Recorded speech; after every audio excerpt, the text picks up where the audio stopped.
Hi there, thanks for tuning in today. If you're new here, my name is Andrea, and I'm so glad that you're watching today's video. If you're anything like me, I hope this video will encourage you. Sometimes we get behind on our garden chores and things just progress faster than we want to, and I never got around to planting all of my tulip and daffodil bulbs. I'm here to encourage you that it's probably not too late. So that's what we're going to be doing today. So here's a little bit of a close-up of the area that has been neglected for fall cleanup. I've got a butterfly bush here in the corner, and then this laying on the ground is some peacock orchid that I never dug up or trimmed. And I was planning on leaving it out and seeing how it did, but the more I read, I think I better dig it up. So that's going to be our first task, getting that cleaned out so we have a place to put the bulbs that I haven't planted yet. It was my first year having these peacock orchids, and I really enjoyed them. They're just a very elegant little flower. I didn't use them for cut flowers, even though I read that you could. I just really wanted to enjoy them for myself. So that's what I did this year. I may, as they multiply, I may use them in the future as a cut flower. I think my customers would really enjoy them.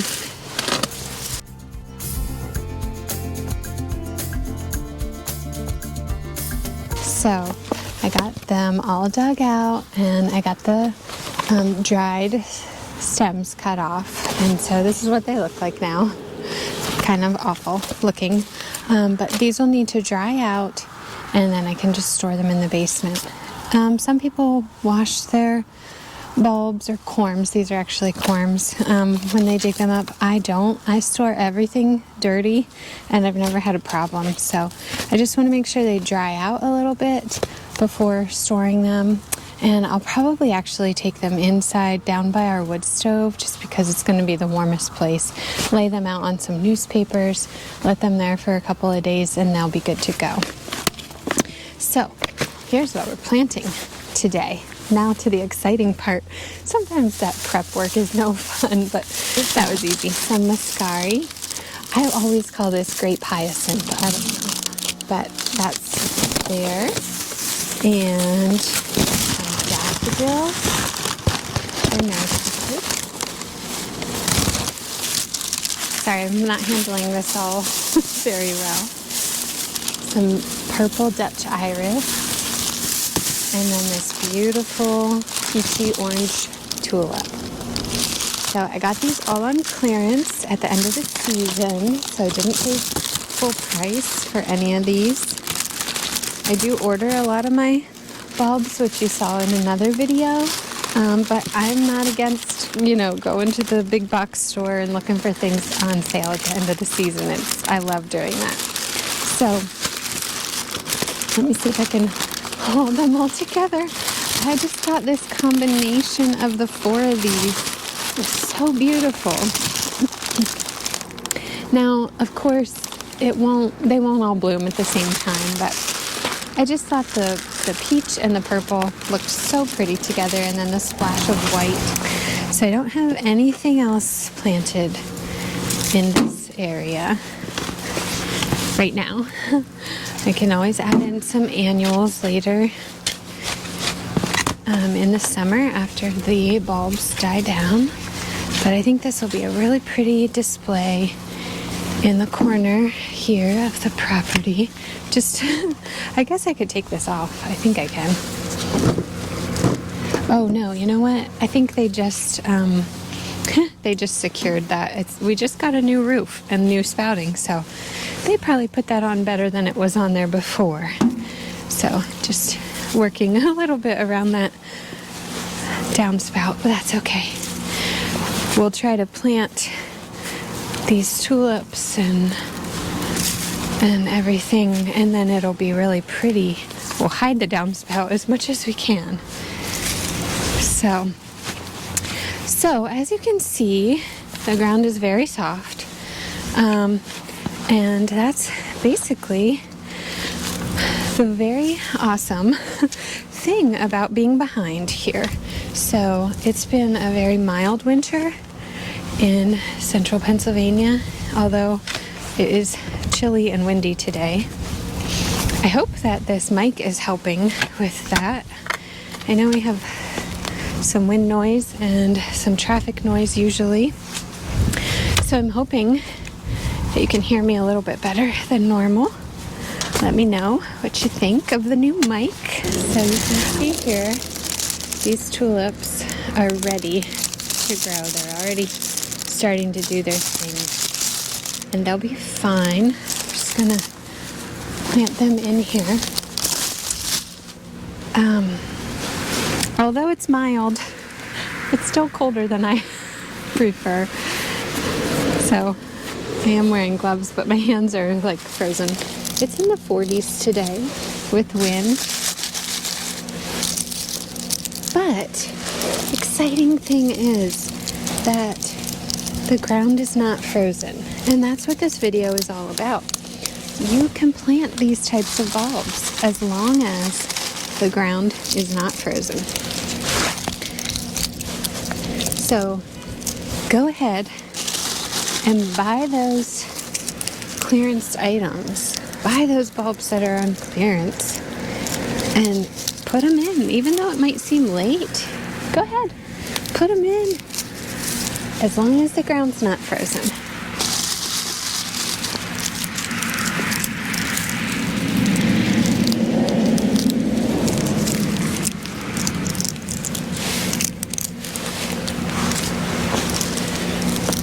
I have no plan here. I was just throwing them in.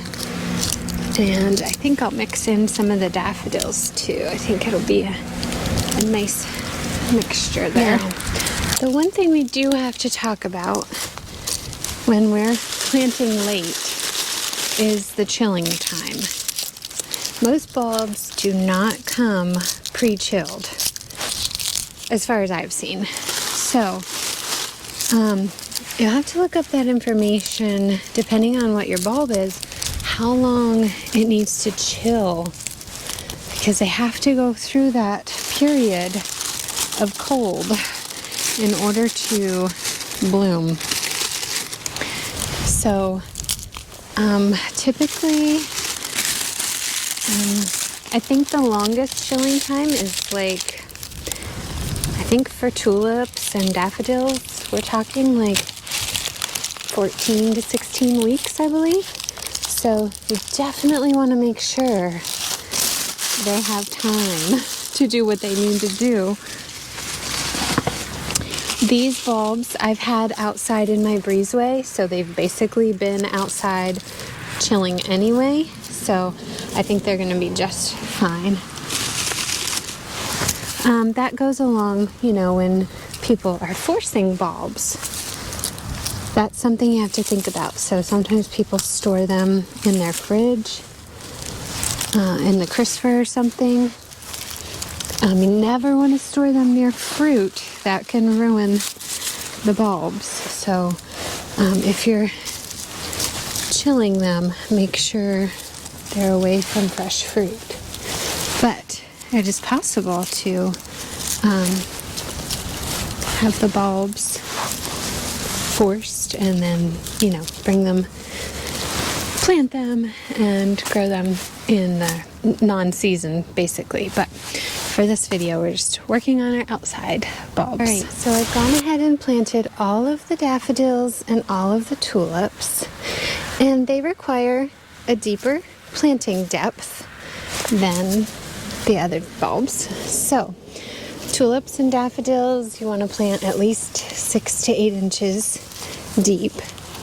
And these grape hyacinths and Dutch irises only need about 2 to 3 inches. So I'm just pushing back the dirt. I'm not really digging, it's already loose. And then we'll just plant them on top. And so maybe you've heard it, maybe you haven't, but it's called like a bulb lasagna. So you've got different layers of bulbs, and they'll come up through, and it's just amazing how plants grow. If there's, say we've got the tulip down here and we've got our grape hyacinth up here, it'll start growing, it's starting to come up, it'll just go around that bulb. I just think that's so cool. So I really think this will be a beautiful area of all different bulbs here in the spring.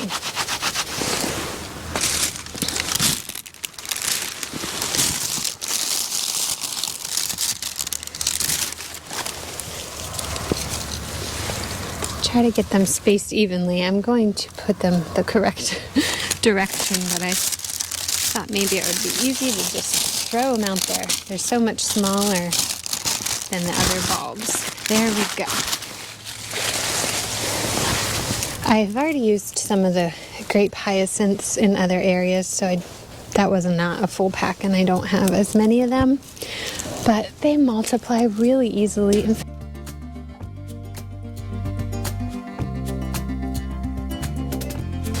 Oh, sorry there, buddy. Didn't mean to disturb you. Go back to bed. Well, thanks so much for joining me in today's video. I hope you learned something new, and I hope today's video encouraged you that if you haven't planted your fall bulbs yet, it's probably not too late. If your ground is not frozen, you can still plant them. Or maybe it'll encourage you for next year when you see those bulbs on clearance at the end of the season. Go ahead and buy them and put them in. It's a really exciting thing to do this time of year when there's not much growing and we're just kind of in the doldrums of winter. It's so exciting to be planting these flowers and to know that in a few short months we're going to have a gorgeous display of these bulbs blooming together. So I'm gonna head in and get warm. It is colder than I like. My hands are freezing. But that's it for today's video. Thank you so much for being here and watching, and I'll see you next time.